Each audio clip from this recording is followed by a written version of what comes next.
I'm here with Mike McCabe, founder of the Warriors Mission Ranch. He had survived a skydiving accident and he's here today to share his story. He had a high-speed malfunction that resulted in a terminal impact. So stay tuned for the rest of the video to hear his full story.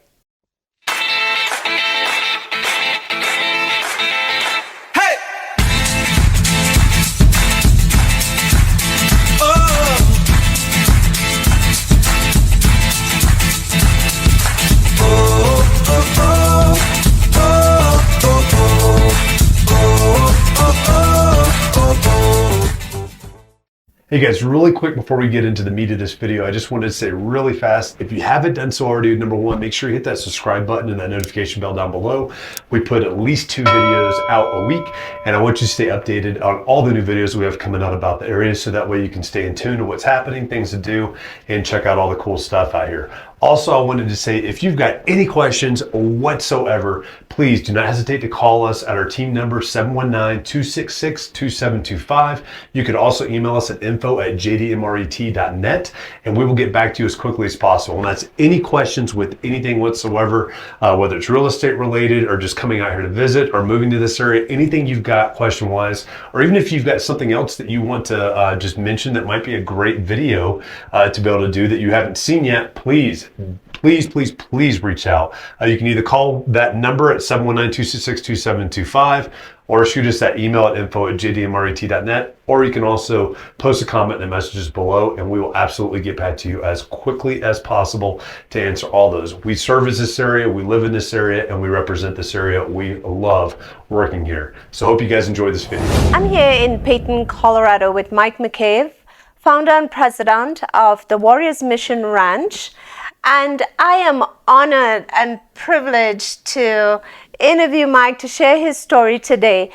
His story is very compelling. It speaks of survival, grit, and determination that serves as a catalyst for his nonprofit organization. Mike, thank you for joining me today. Yeah, thank you. Share with our audience a little bit about the events that happened on that day that brought you to this point with your nonprofit organization. Okay, sure. So I served just about 17 years in the Army. I was in the Special Forces as a Green Beret, and I was stationed in Yuma, working at the Free Fall School, teaching military free fall operations there. And I had an accident during one of those operations where I hit the ground at 119 miles an hour.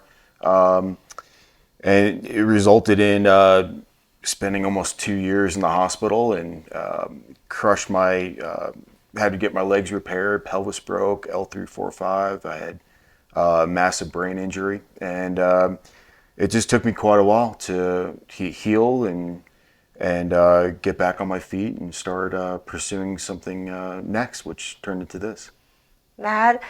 It's an unfortunate event that happened in your life, but super happy that you're here to still be with your family and to see your daughter Brielle growing up so nicely. Yeah, thank you. Know? I know.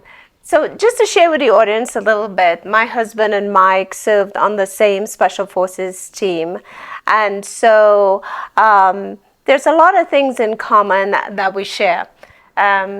So just to get back to the nonprofit organization, can you speak a little about, you moved from drugs rehabilitation into forming this company. What has this nonprofit organization contribute to veterans like yourself and like my husband, recovering from PTSD and other traumas that they've endured during their service? Sure. I mean, that's a great question. I think, unfortunately, I saw it personally, and then I saw it with other people in the hospital at the same time. Really the method the VA was doing was to medicate people to the point where they just didn't feel. It numbed them from the pain, but it also numbed them from cognitively, mentally. They were, it's to the point where when guys are even out of the hospital, they're taking so many pills just to go to sleep, so many to wake up, stuff just to be able to think for the day, and it turns into little walking zombies almost. And so, that's where I talk a lot about, some of the maybe over-prescribing of drugs. And again, this is all just my opinion. I'm not a doctor. But I really believe that, when we were at the top of our game in the military, and, whether it's being in the special forces, you get to a level where, you rise to where most people don't get, but you get to that point through struggle and overcoming those obstacles and growing. It's all about growth to get to a level where you're working at that at that height of that level. So I still believe everybody has that within them. Like, nothing's changed. The only thing that's changed is the circumstances. And you can either dwell in those circumstances or believe a lie that, like, I was told I would never walk again. I was told I would have to wear a helmet just to function, during the day. And, I could have believed that lie of, feeling disabled and not pursuing my dreams. Or I could believe the truth which is God intended us to do great things. And we have it within ourselves to go out and be more than conquerors in what we're doing. So I really focused on changing the perspective of the obstacle. That obstacle became my challenge to overcome. That's awesome. Yeah. And you were guided by God's grace to get you to this point where, through equestrian training, you're able to make a remarkable recovery, and then so to now help those veterans that are in the process of recovering. Yeah, absolutely. I mean, my faith is very important, and probably the pinnacle reason that helped me get to my recovery the way I am today. But it's the heart, the heart of never giving up, never quitting. You're always in the fight. And, if you keep that perspective of that drive, and that passion, you're not going to just stop when somebody tells you you're not going to be able to do something. Exactly. And so that's what I do now is I use the horses and the horsemanship program to help with the personal growth of the individual, because, like I said, they all have it within them. And so you're learning new skills and working on ranches and working alongside these cowboys and, all these different states in Colorado, New Mexico, Wyoming. Yeah. And you're seeing guys really become passionate and full of, a new fire that they can go out and do whatever the task is of the day, so it's pretty neat. That's an amazing story. So, Mike, can you tell us a little bit about how many acres you have, how many horses and cattle that can substantially accommodate maybe 2 to 3 veterans at a time, or even more? Sure. So it's we built this facility to bring guys in, be able to work and train in a real safe environment, but make it realistic. And so I built an indoor arena initially. It's about an 80 by 80 workspace that's in there. We use a lot of there's a lot inclement weather and different things like that. We have the ability to go in there and use it. Our outdoor arena is almost a 300 by 200. It's huge. Even bigger than Pikes Peak. I think it is. Arena. Yeah, I got a little carried away on it. But we built that, and basically it gives us so much space to be able to learn how to ride, rope, work these cattle, and all the aspects you're going to learn or that you're going to do on the ranch. And so we practice all those skills here in a controlled environment, and then we're able to go into the national forest. We're able to go to ranches. Nice. So we do initially work here on the training site, and then I take guys off site. So it gives us a good, safe work environment. That's awesome. So tell me a little bit about your workshop and what's involved in the workshop, Sure. because I am surrounded here with a lot of leather crafting, a lot of products that you've been producing, and then this beautiful saddle that we have right here. So Mike, tell us a little bit more about that. Okay, so I do leather work, and the reason I do leather work with the guys is because, again, it just shows them most people don't have that skill or do leather working today, right? It's kind of an old timey skill, I guess. Yes. And but it's also something that's very, it's tactile. You have to see the end product in a full piece of leather, and how do you get from just a hide of leather to Yes. something beautiful, like the notebooks or that stool or something else. But by doing that and teaching those lessons, again, it's something that, you're learning for the first time. You're going to make mistakes doing it, but you try, you keep learning.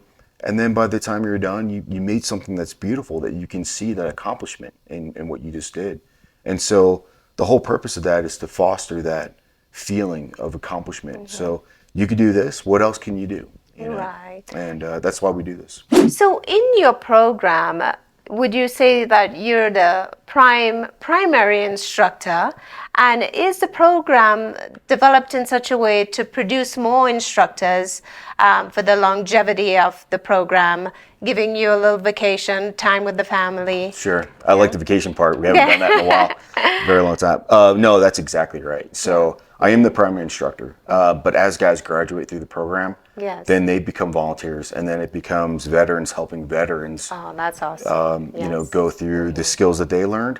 Then they teach. And when you teach, you really start to master that skill. If you can teach somebody else how to do it, then you start to be able to have that ability to really own that skill. And it also gives them, they feel like they're helping and giving back and paying it forward. That's correct. So it's a great environment with the Oh, guys. nice.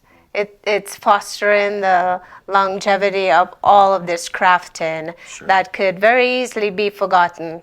Yes. Sure. For the benefit of our audience, can you drill down a little bit onto how the details of how the horses would help the veterans? Like, what if a veteran has never been around such a majestic beast, and now he is in and around horses, super scared? How do you get him from that point to a rehabilitated position where he can now reunite with his family and then eventually contribute to his community? Sure. So, that's the whole goal of this program. There's nothing, you don't get anything but intangible things through the program here. But the great thing about horses is, I always say it's the mirror of our souls. Horses have they're a prey animal. We're a predator by nature, and to win over their partnership and their trust, it takes patience and communication. But they give you instant feedback. And I think that's one of the tools that's so important with our guys is, for example, I had a guy go through our program, and he just got so frustrated. He kept saying it's the horse's fault. Everything he was trying to do was the horse is doing the opposite. And it was always pointing the finger at what was the circumstances of what he was dealing with versus, when he realized, and it almost, he had his own self-epiphany where it was him. Instead of saying it was the horse's fault, Yes. he realized, well, I'm not asking this the right way. And so that started that little bit of a change, being self-aware and saying, instead of blaming everybody else for what's going on, and like most men, anger and brutality probably come out first when they get frustrated. And so learning how to look inward and communicate differently, and then seeing the results of that change, it was incredible for him to see that. That's awesome. Yeah, but we do it in 3 phases. So phase 1, we do one-on-one with the guys, where we work through all these leadership lessons through horsemanship. We really focus on a whole person concept. So, physical, we're feeding, lifting hay bales, working out. Just the basics. Yep. Yeah, mocking the stalls. Oh yeah. You're still Grooming the horses. Yep. You're not sitting on the couch. You're Yes. struggling. You're physically active. And then mentally you're learning a whole new skill set. Right. We do leather working and metal working alongside of the horsemanship all just cowboy skills, which is neat. But it's challenging these guys. So when they get to that frustration point, they learn how to overcome, those challenges. And again, it's all within them. They're just finding new skills and new ways to do that. And then, we are faith-based. I talk about godly principles throughout our entire program, and it just relates to everything that we deal with in life on the outside. And phase 2. So once they graduate there, I bring the guys, collected together. Last year we did a ranch rodeo with our team, and that was a lot of fun, competing against other cowboys, and the whole community got involved, and there was 200-300 people here. It was a great day. Or we take them to ranches and go work and help out the ranching community. Yeah. So, Well, I know my son, Shane, attended the Air Force Academy, and he was on the flying team, and so he was instrumental in trying to get the cadets to come and contribute to the rodeo. So That's right. what aspect, and how did the cadets do being exposed to a nonprofit organization and to the animals? So we got so lucky with that. So the fly team from the Air Force Academy, Shane connected us. We got linked up with their team captain. I hope I'm not saying that wrong, but we had like 25 of some of the best individuals come out. Just what can I do to help, and jumped in and worked and did the task. Without their help, that day would not have been as successful as it was. So. But it just shows how the community got involved, and then Definitely. and then they were all so intrigued by the program, and and it fostered that connection between the community, what we're doing here at the nonprofit, our veterans, and then all the spectators that came out to see it. And so it was great. Well, I think for sure they were super excited before they left, so I think they would want to be invited again. I hope so. For the next rodeo. You bet. So, can you cite some examples of the students that went through your program, or the veterans that went through your program, and how they have now contributed to their family and their immediate community? Sure. So like I said, it was a 3-phase program. The third phase is the employment process. So if they're not employed, we're helping them connect with, finding meaningful employment, something that they enjoy, something they'd be passionate about. We have got a lot of connections now in the construction community. Obviously in the ranching community as well, places we've gone, we've had ranchers say, we'll take on an intern and give them a shot. And also the hunting community seems to be pretty popular with our guys, diving in there as working as wranglers, working for the outfitters. So that's the employment part. Really though, just learning those lessons and realizing that, you don't have to take a pill to numb a feeling. Yes. You just need to re-energize, re-engage. You're not a victim of what happened. You just know it's an experience. It's what we had in our past, but we don't need to let that define us and what we are today. It is just so easy to adopt the victim mentality. It can be. But I hear you when you say that you're faith-based, because if I remember your story correctly, you asked God to save your life. In that moment, you had your terminal impact. I did. And He did. And I think that is true to the belief in God. Yeah. Whenever I do share that full story, Yes. I mean, that's the reason I share it, is to give God the glory for saving my life. There's no way I'd be here today, hitting the ground at 119 miles an hour. But when I initially opened my chute after, I realized I had a massive malfunction, and I had split seconds to try to fix it. And I immediately just said, God, please spare my life. And it never was able to, be fixed. And I wound up hitting the ground at 119 miles an hour. That's a really, truly amazing story. So, Mike, share with our audience who out there may want to sponsor or donate or volunteer to the nonprofit organization. Where can they find you? What are your coordinates? Again, we love our volunteers in the community, and it's Yes. great to have the community involved. It's near and dear to my heart, but also the veterans and the people that are participating. To see that the people care means a lot. To all of our guys. It's a program that we are working on making changes so that they go out and they're back in the community doing great things, being the fathers for their families. Yes. And so we need the support, and if you feel you're able to help and give, this is a great mission, a noble cause to help these guys just get a leg up, into Yes.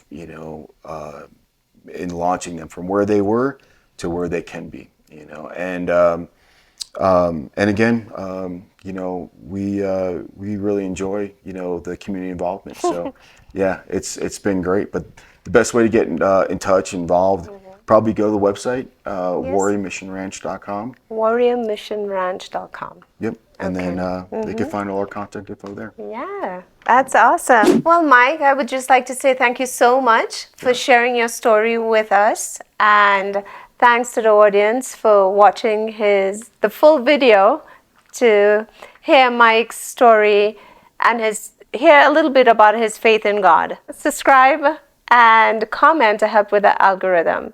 Thank you guys for watching. All right, thank you. All right, guys, I hope you enjoyed that video. And I just want to say again, really quick before you send off the page, make sure you hit that subscription button and that notification bell down below. That keeps you updated with all the new videos that we got coming out each week. And also, if you got any questions whatsoever for us, we are local experts of these areas, and we are local real estate agents within these areas. And we love helping people out. We got people calling us all the time for these, but please just call us 719-266-2725, or you can email us at info@jdmret.net. And we look forward to hearing from you and seeing you next time. I just didn't have an ending. I know.